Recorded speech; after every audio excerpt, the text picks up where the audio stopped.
ముందుగా బ్రహ్మర్షి పితామహ పత్రిజీ గారికి, అలాగే కళల ద్వారా జ్ఞానాన్ని అందిస్తున్న వంశీ కిరణ్ గారికి నా ఆత్మ ప్రణామాలు తెలుపుకుంటున్నాను.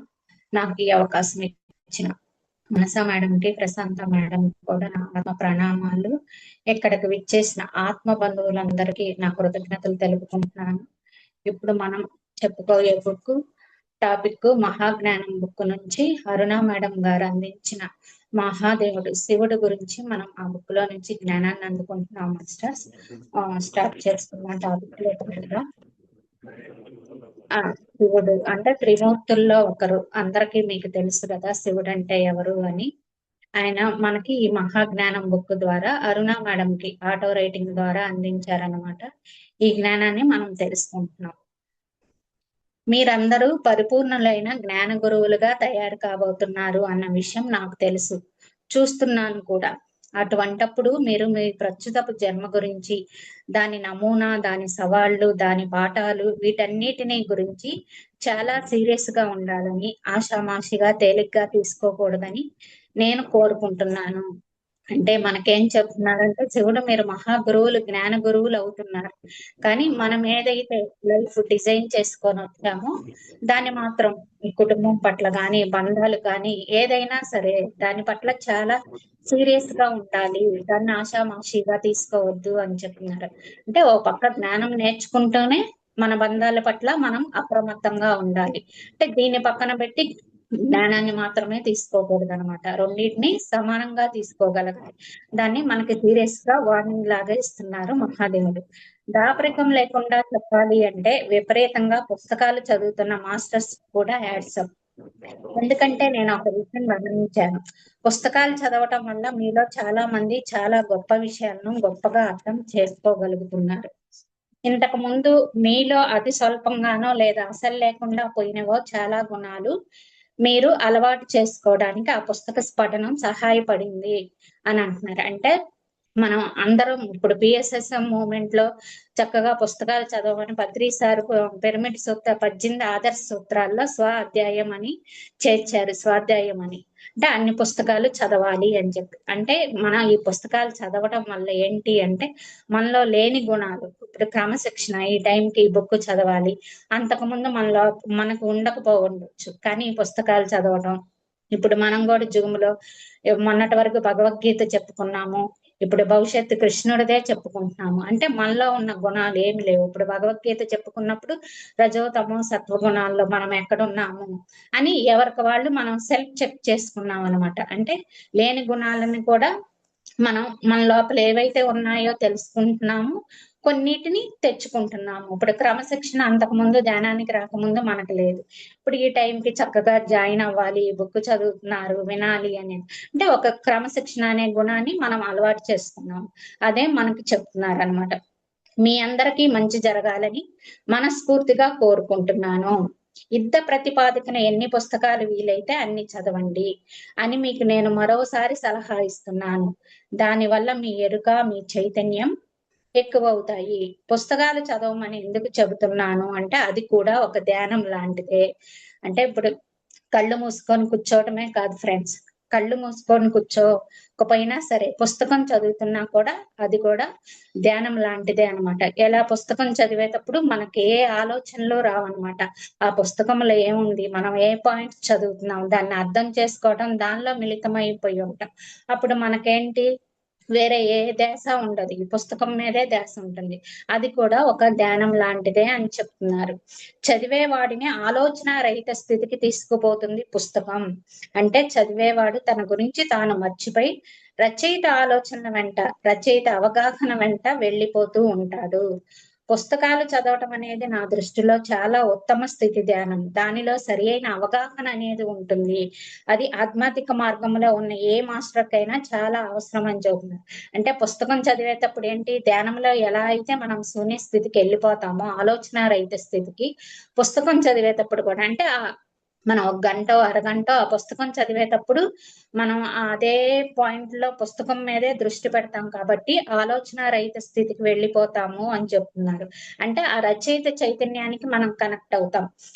ఏ బుక్ చదువుతుంటే ఆ బుక్ రచయిత చైతన్యానికి కనెక్ట్ అయ్యి ఆయన ఏదైతే దృష్టికోణంలో చూసారో ఆ బుక్ ని మనం కూడా ఆ దృష్టికోణంలోకి వెళ్ళిపోయి అలా ఆలోచిస్తూ బుక్ చదువుతాము.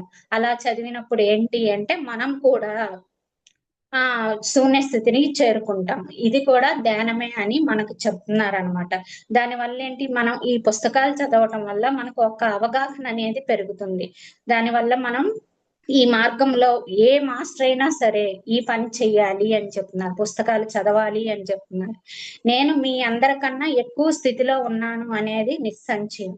అయినా కూడా మీ బృందాన్ని, దాని పనులను, మీరు చదవాలని పెట్టుకున్న పుస్తకాలను మీ మాస్టర్ పత్రిజీ చూసి అసూయ పడకుండా ఉండలేకపోతున్నాను, అలాగే ఆనందపడకుండా కూడా ఉండలేకపోతున్నాను అని అంటున్నారు.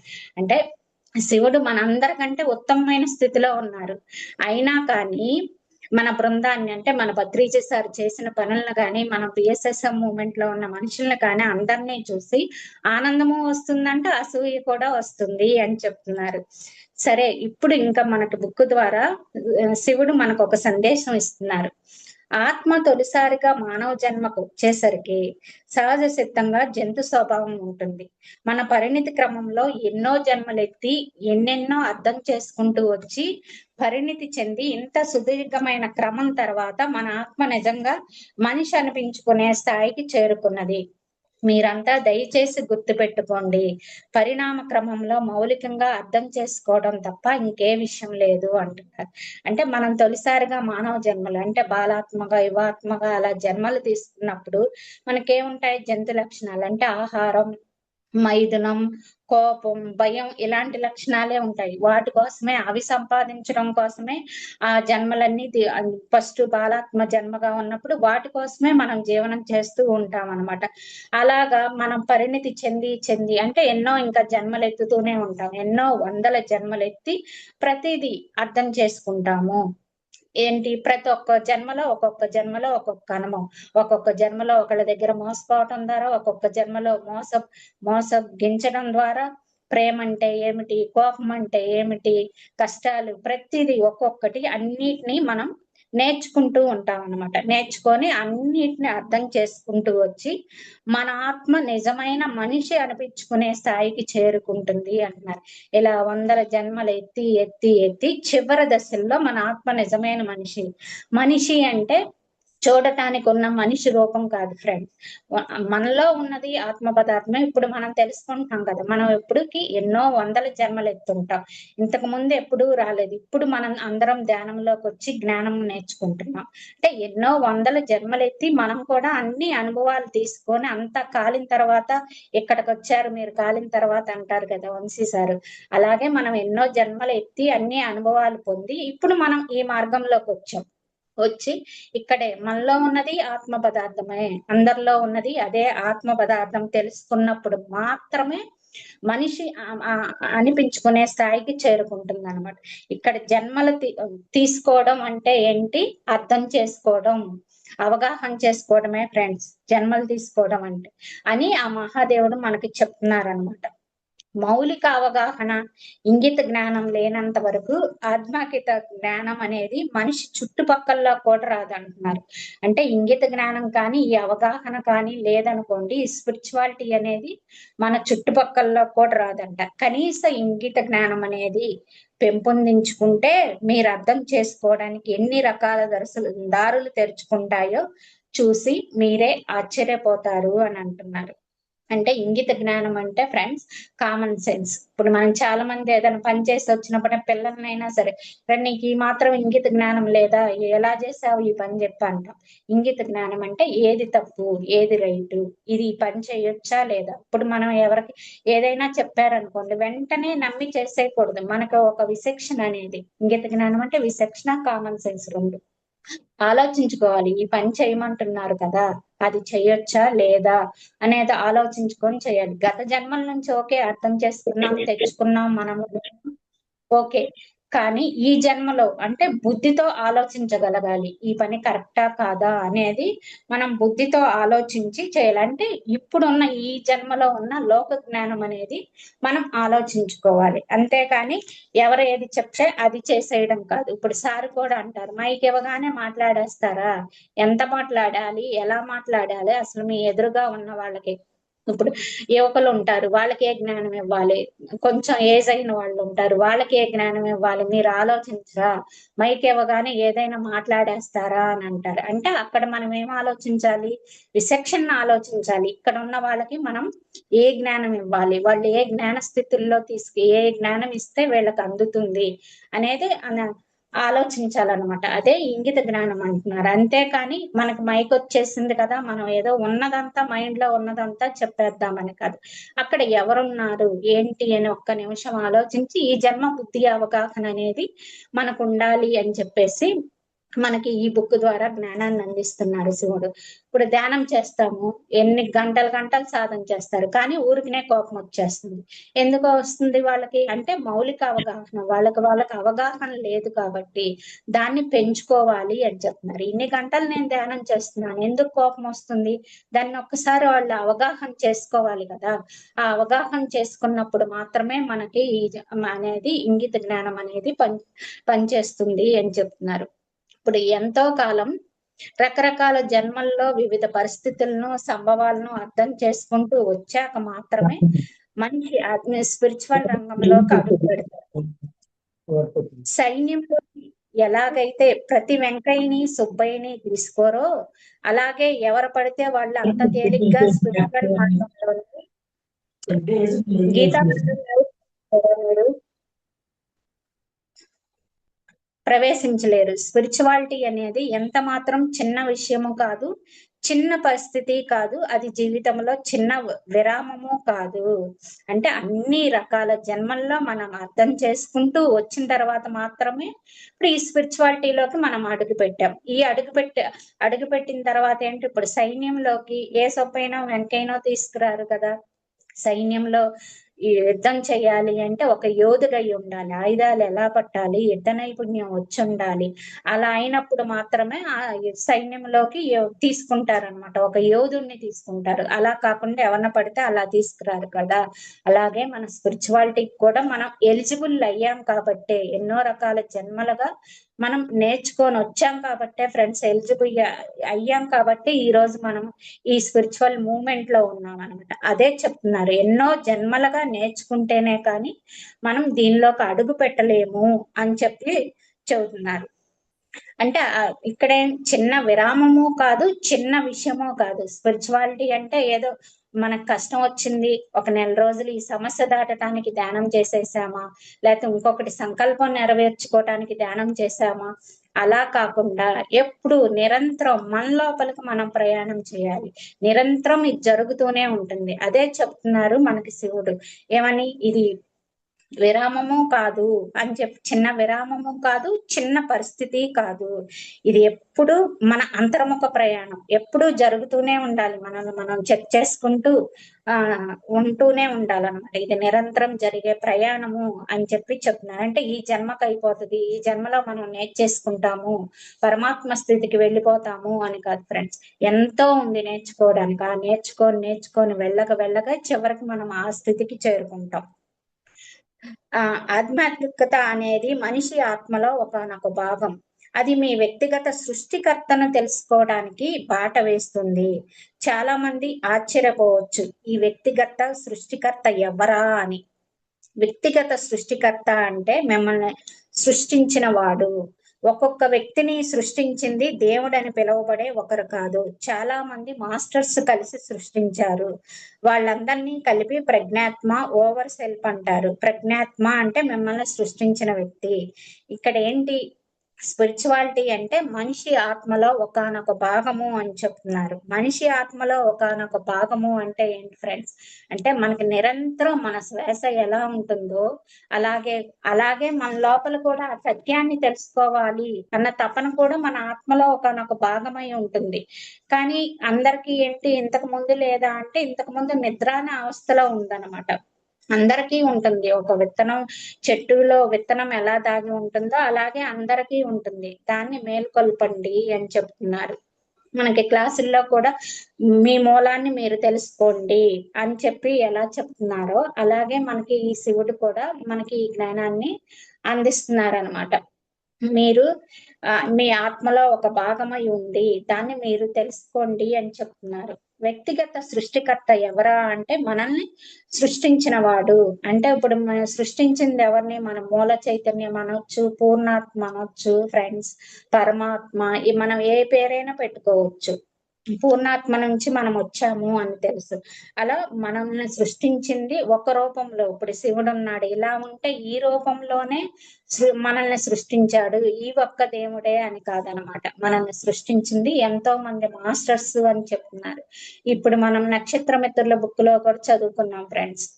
మనం సృష్టించబడినప్పుడు మన డిఎన్ఏ ఒక లోకం నుంచి, ఒక మాస్టర్ నుంచి, మన గర్భాశయం ఒక మాస్టర్ నుంచి, అలా ఒక్కొక్కళ్ళ దగ్గర నుంచి ఒక్కొక్క సృష్టి జరిగింది అని చెప్తారు. మన లోపల కూడా, మన శరీరం లోపల కూడా ముక్కోటి దేవతలు ఉన్నారు, అశ్విని దేవతలు ఉన్నారు అని చెప్తారు. ఆ అశ్విని దేవతలే ఒక్కొక్క అవయవము మనకి పనిచేయడానికి కారణం. ఆ దేవత వెళ్ళిపోతే మనకు కళ్ళు మందగించడం, జుట్టు తెల్లబట్టడం, అలా అంటే వాళ్ళ డిపార్ట్మెంట్ కొంచెం కొంచెం తగ్గుతూ వస్తే అలా చెప్తారనమాట. అలాగే మనల్ని సృష్టించింది ఆ మూల చైతన్యం. ఆ మూల చైతన్యాన్ని తెలుసుకోవాలి అని చెప్తున్నారు. అంటే ఒక్క దేవుడు కాదు, ఎంతో మంది మాస్టర్స్ కలిసి మనల్ని సృష్టించారనమాట. ఒక్కొక్క వ్యక్తిని సృష్టించింది కూడా అందరు కలిసిన మాస్టర్సే. ఇప్పుడు ప్రజ్ఞాత్మన గురించి, ఆ ప్రజ్ఞాత్మ నిన్నెలా సృష్టించింది అన్న విషయాల గురించిన జ్ఞానం లేకపోతే స్పిరిచువాలిటీలో నువ్వు ఇంకా క్షేత్ర స్థాయిలోనే ఉన్నట్లు లెక్క. అంటే ఇంకా మొట్టమొదటి మెట్టు కూడా ఎక్కలేదన్నమాట. అని అంటే మనకి ప్రజ్ఞాత్మ గురించి అంటే మనం ఎక్కడి నుంచి వచ్చాము. ఇంతకు ముందు మనం ధ్యానంలోకి రాకముందు ఏంటి ఫ్రెండ్స్, మనం మన తల్లిదండ్రుల నుంచి వచ్చామని మాత్రమే మనం అనుకున్నాం. కానీ ఇప్పుడేంటి, ఇప్పుడు ధ్యానంలోకి వచ్చిన తర్వాత మనకు తెలిసింది పూర్ణాత్మ నుంచి కొన్ని ఆత్మలు విడుదల అవుతాయి. అది మహాకారణ లోకాల్లో ఉంటుంది. తన నుంచి కొన్ని జీవాత్మల్ని విడుదల చేస్తుంది. ఆ జీవాత్మ ఆ జీవుల్లోకి వచ్చి అనుభవాల ద్వారా అనుభవాన్ని ఆత్మకు అందిస్తుంది. తను పూర్ణాత్మ స్థాయికి చేరుకునేంత వరకు ఈ ప్రయాణం సాగుతూనే ఉంటుంది ఫ్రెండ్స్.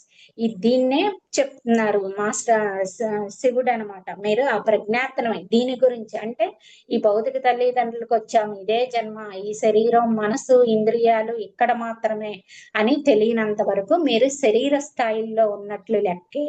ఈ జ్ఞానం మీరు ఎప్పుడైతే తెలుసుకుంటారో అప్పుడే మనం మనిషిగా ఎదిగినట్లు. అంటే ఈ జ్ఞానం తెలియనప్పుడు ఏంటి, ఒక మెట్టు కూడా మనం ఎక్కలేదు అని ఆ జ్ఞానాన్ని మనం తెలుసుకోవాలి. ఎక్కడి నుంచి వచ్చాము? ఆ మూల చైతన్యం. మూల చైతన్యం అంటే ప్రజ్ఞాత్మ. ఆ ప్రజ్ఞాత్మ నుంచి మనం వచ్చాము అనేది మనందరం గుర్తుపెట్టుకోవాలి ఫ్రెండ్స్. ప్రతి మనిషి తన కుటుంబాన్ని, సంఘ పరివారాన్ని, సమాజాన్ని, పరిసరాలను వదిలిపెట్టకుండా ధ్యానంలోకి దిగాలి. అంటే ఇప్పుడు మనకు పత్రి సార్ చెప్పారు కదా, సంసారంలోనే నిర్వాణం. అందుకే పత్రి సార్ చెప్పారు. అంటే వేటిని వదిలిపెట్టకూడదు. ఒక సమాజాన్ని కానీ, సంఘాన్ని కానీ, మన కుటుంబాన్ని కానీ, పిల్లల్ని కానీ, బంధాలను కానీ వేటిని వదిలిపెట్టకుండా ధ్యానంలోకి దిగాలి. నేను ఇంట్లో పని చేయకుండా, పిల్లల్ని చూసుకోకుండా గంటలు గంటలు ధ్యానం చేస్తాను అంటే అవ్వదు ఫ్రెండ్స్. అన్ని పనులు చేసుకుంటానే మనం జ్ఞానాన్ని సంపాదించుకోవాలన్నమాట. అదే మనకు చెప్తున్నారు. ఏ పరివారాన్ని, సమాజాన్ని మీరు వదిలిపెట్టకుండా ధ్యానం చేయాలి అని చెప్తున్నారు. పుస్తకాలు విపరీతంగా చదవండి. కేవలం భారతీయులు రాసినవే కాదు, పాశ్చాత్యులు, ఇతర దేశాల్లో వారు రాసిన పుస్తకాలు కూడా చదవండి అని చెప్తున్నారు.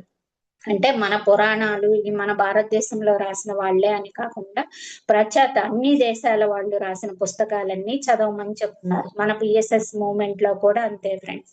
ఇంగ్లీష్ లో ఏ భాషల్లో ఉన్న పుస్తకాలైనా సరే తెలుగులోకి అనువదించి మనందరికీ చదువుకునే విధంగా అందిస్తున్నారు అనమాట. అది మనకి శివుడు కూడా ఈ బుక్ ద్వారా కూడా మనకి జ్ఞానాన్ని అందిస్తున్నారు. అన్ని రకాల పుస్తకాలు చదవండి అని చెప్తున్నారు. మీలో ఉండే మూలమైన భావనా లోపాలను తెలుసుకోవడం లక్ష్యంగా పెట్టుకోండి. మీలోని ఈ లోపాలను ఎలా మార్చాలో నెమ్మదిగాను, నిలకడగాను నేర్చుకోండి. ఇతరులతో మీ సంబంధాలను పెంచుకోవడం నేర్చుకోండి. వాళ్ళు ఎలా ప్రవర్తిస్తున్నారో వాళ్ళల్లో ఉన్న చెప్పుకోదగిన మంచి విషయాలు ఏమిటి అనేవి గమనించండి. ఆ గుణాలు మీలో ఉన్నాయా? కేవలం స్పిరిచువల్ పరంగానే కాకుండా అన్ని రకాలుగాను అవి మీకు గ్రహింపు పెంచుకోవటంలో ఎలా ఉపయోగపడతాయో చూసుకోండి అని చెప్తున్నారు. అంటే మనలో ఉన్న మూలమైన భావాలు, అంటే లోపల మన భావనే సృష్టి కదా ఫ్రెండ్స్. భావం ద్వారా ఎన్నో మనం సృష్టి చేస్తూ ఉంటాం. ఇప్పుడు గత జన్మల్లో కావచ్చు, ఈ జన్మలో కావచ్చు. మన వంశీ సార్ కూడా చెప్తారు, ఫస్ట్ మీ అంతర్గుణాలను తెలుసుకోండి అని. అంటే ఈ అంతర్గుణాలే మూలమైన భావాలు అన్నమాట. మనకి ఎక్కడ కోపం ఉందా, అసూయ ఉంది, మనం డ్రీమ్స్ లో చూసుకొని చెక్ చేసుకొని వాటిని మార్చుకుంటున్నాం కదా. అదే చెప్తున్నారు ఇక్కడ శివుడు కూడా, మీ స్వీయ ఆత్మ పరిశీలన చేయండి. మీ మౌలికమైన ఆ భావాలను ఎలా చేయమంటున్నారు? నెమ్మదిగా మార్చండి, లక్ష్యంగా పెట్టుకోండి. అంటే ఆ గుణాలను మార్చుకోవడానికి మనం చిన్న పిల్లవాడిలాగా, చిన్న పిల్లలకి ఎలా అయితే మనం నచ్చ చెప్తామో అలా మన మనసుకి నచ్చ చెప్పుకొని చిన్నగా మార్చుకోవాలి. ఇప్పుడు నాకు కోపం వస్తుంది బాగా, వెంటనే ఈ గుణాన్ని నేను మార్చుకోవాలి, కోపం వెళ్ళిపో అంటే వెళ్ళిపోదు ఫ్రెండ్స్. చిన్నగా ఎక్కడెక్కడ నాకు కోపం వస్తుంది, ఎవరి దగ్గర కోపం వస్తుంది, ఇప్పుడు జరిగిన ప్రజెంట్ సంఘటన వల్ల కోపం వస్తుందా, లేదా నేను ఇతర వెనకయన్నీ క్యారీ చేసి నా మనసులో హృదయంలో పెట్టుకోవడం వల్ల, వాటి వల్ల నేను సర్ప్రైజ్ చేయడం వల్ల, వీటి వల్ల నాకు కోపం వస్తుందా అనేది మనం అర్థం చేసుకోవాలి అన్నమాట.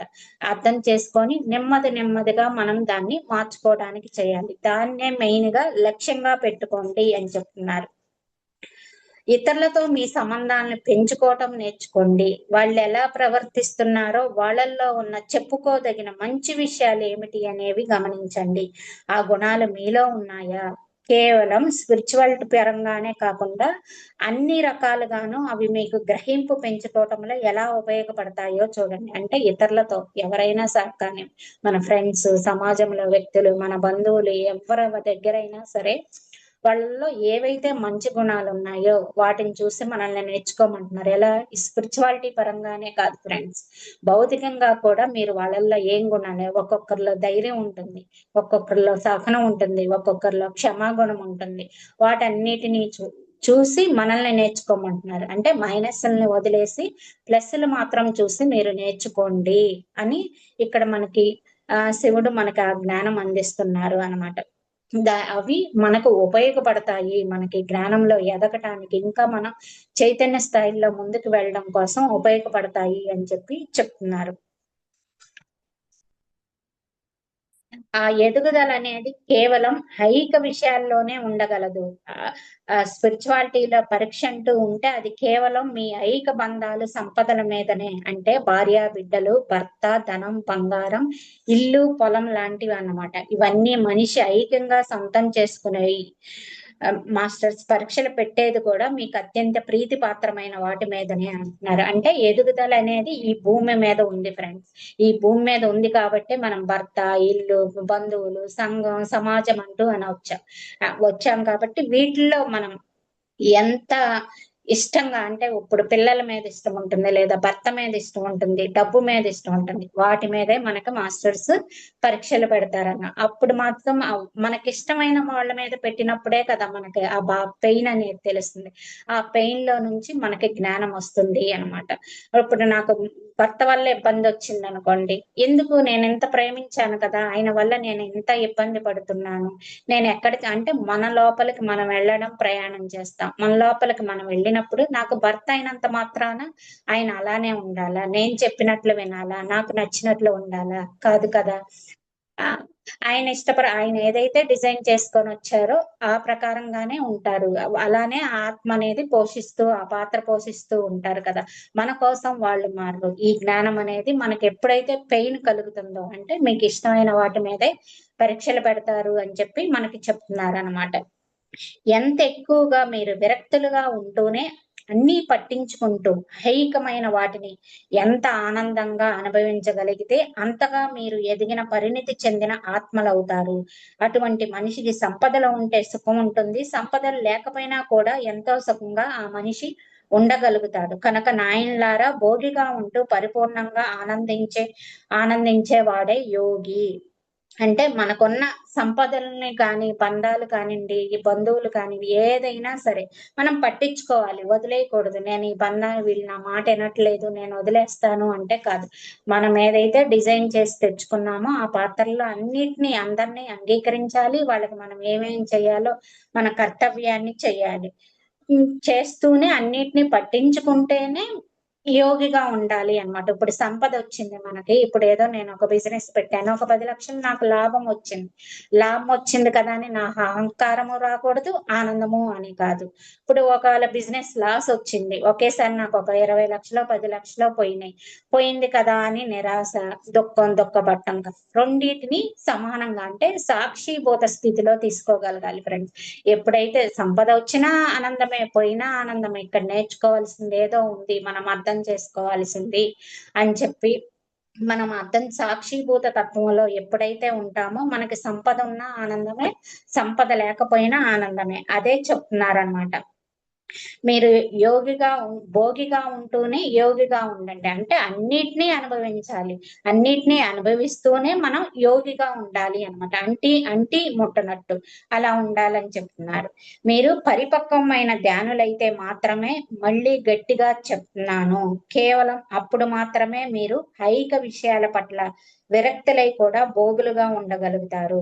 ఈ రకమైన మానసిక అవగాహన స్థితికి మీరు ఎదిగినప్పుడు మీరు ఆటోమేటిక్ గా నాలాగా శివుడవుతారు. అప్పుడే మీ అవగాహనతో, ఆధ్యాత్మిక జ్ఞానంతో మీరు ఏది కావాలంటే అది చేయగలుగుతారు అని చెప్తున్నారు. అంటే పరిపక్వమైన ధ్యానులంటే ఫ్రెండ్స్ ఇక్కడ మనం నోట్ చేసుకోవాలి.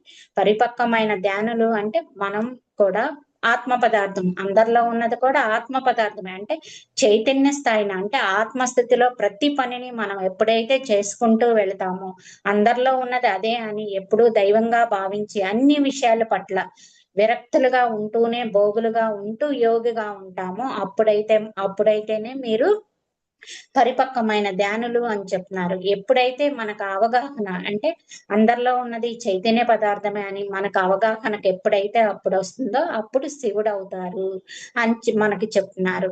అప్పుడు మనం ఎరుకతో ఏది కలిగితే అది చేయగలుగుతాం. అంటే మీరు ఏది కావాలంటే అది మీ అవగాహనతో, ఆధ్యాత్మిక జ్ఞానంతో మీరు ఏది కావాలంటే అది చేయగలుగుతారు అని చెప్తున్నారు. అంటే మనం అప్పుడు ఏది అనుకుంటే అది సంకల్పించుకుంటే అంటే ఎరుకుతా జ్ఞానంతో ఇప్పుడు వంశీ సార్ ఉన్నారు. ఎలా వాళ్ళకి అన్నీ జరుగుతున్నాయి. అంతవరకు ఎలా చేయగలుగుతున్నారు. ఇప్పుడు మనం చేయగలుగుతున్నామా? కొంచెం ఒక 2 అవర్స్ ధ్యానం చేసి బుక్స్ చదవగానే అమ్మ ఆ నొప్పి ఇలా అని చెప్తున్నాము. కానీ వంశీ సారు, పత్రి సార్ వాళ్ళందరూ ఎలా అంతవరకు చేయగలుగుతారు? అంటే వాళ్ళు చైతన్య పదార్థాలు అని వాళ్ళు తెలుసుకున్నారు. ఎదుటి వాళ్ళల్లో ఉంది కూడా ఆ చైతన్య పరమాత్మ తత్వానికి వెళ్ళారు కాబట్టి వాళ్ళు అంతవరకు అంటే ఏది చేయాలంటే అది ఇప్పుడు తపోవనం కట్టాలి అని సంకల్పించారు. ఎలా జరిగింది? అలాగే మీరు ఎప్పుడైతే ఈ జ్ఞానం ఎరుగుతూ ఉంటారో మీరు ఏది కావాలంటే అది చేయగలుగుతారు అని చెప్పి చెప్తున్నారనమాట. మీ పాఠకులందరూ నాలాగా శివుడిగా కావాలని కోరుకుంటున్నాను. మీ పాఠకులందరూ తక్షణమే ధ్యానం మొదలు పెట్టండి. నేను ప్రయాణం చేస్తున్నాను. నేను మీకు చాలా సహాయపడతాను. మీరు మొదలు పెట్టండి చాలు. నేను ఈ ఖరారుగా ఎంత ఉన్నతమైన జ్ఞానం, అవగాహన స్థాయికి మిమ్మల్ని తీసుకుపోతాను అంటే మిమ్మల్ని మీరు చూసే ఆశ్చర్యపోతారు అని అంటున్నారు. అంటే మనల్ని ఒక్క అడుగు ఎయ్యండి చాలు. నేను మీకు సహాయం చేస్తాను అని చెప్పి శివుడే మనకి ఆమోదం ఇస్తున్నారనమాట. మీరు ఒక్క అడుగు వేసి ధ్యానం చేయటం మొదలుపెట్టి జ్ఞానాన్ని నేర్చుకుంటూ ఉండండి. నన్ను నమ్మండి అంటే చైతన్యాన్ని నమ్మండి. చైతన్యాన్ని శరణు కోరండి అని చెప్తున్నారు. ఎప్పుడైతే అలా ఉంటామో ఆయన మనల్ని మనమే చూసి ఆశ్చర్యపోతామంట. అంత స్పిరిచువల్ గా మనల్ని జ్ఞానంగా తీసుకువెళ్తాను అని చెప్తున్నారు. ఒక అడుగు వేస్తే చాలు అని చెప్పి చెప్తున్నారు.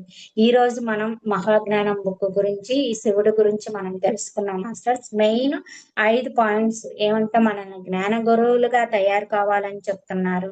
మనం ఏదైతే డిజైన్ చేసి తెచ్చుకున్నామో ఆ జీవితం పట్ల అన్ని బాధ్యతలు చేసుకుంటూనే జ్ఞానాన్ని నేర్చుకోమని చెప్తున్నారు. పుస్తకాలు చదవమని చెప్తున్నారు. స్వీయ ఎప్పటికప్పుడు ప్రతిరోజు సెల్ఫ్ చెక్ చేసుకోవాలి. మీ గుణాలను మీరు చెక్ చేసుకోండి. ఏ గుణంలో ఉంటున్నాము? స్వీయ ఆత్మ పరిశీలన చేసుకోమని చెప్తున్నారు. భోగిగా ఉంటూనే అంటే అన్నిటిని అనుభవిస్తూనే యోగి స్థితిలో ఉండమని చెబుతున్నారు. మన మూలమైన తత్వాన్ని అసలు మనం ఎక్కడి నుంచి వచ్చాం? మళ్ళీ ఎక్కడికి వెళ్తాం? అసలు ఈ ప్రయాణం ఏంటి? ఈ జీవితం ఏంటి? అని ఈ మూల చైతన్యాన్ని ఎప్పుడైతే తెలుసుకుంటామో అప్పుడే మీరు జ్ఞానంగా ఎదుగుతారు. నేను మీకు సహాయం చేస్తాను అని మహాదేవుడు మనకి ఈ రోజు జ్ఞానాన్ని అందించారు ఫ్రెండ్స్. నాకు ఈ అవకాశాన్ని ఇచ్చిన మాస్టర్స్ అందరికీ ధన్యవాదాలు తెలుపుకుంటున్నాను. అరుణ మేడం కి ఈ మహాజ్ఞానం బుక్ ద్వారా ఆటో రైటింగ్ ద్వారా ఇచ్చిన జ్ఞానాన్ని ఈ రోజు నాకు చెప్పే అవకాశం ఇచ్చిన మాస్టర్స్ అందరికీ, ఓపికగా విన్న మీ అందరికీ ఆత్మ ప్రణామాలు తెలుపుకుంటున్నాను. Thank you masters.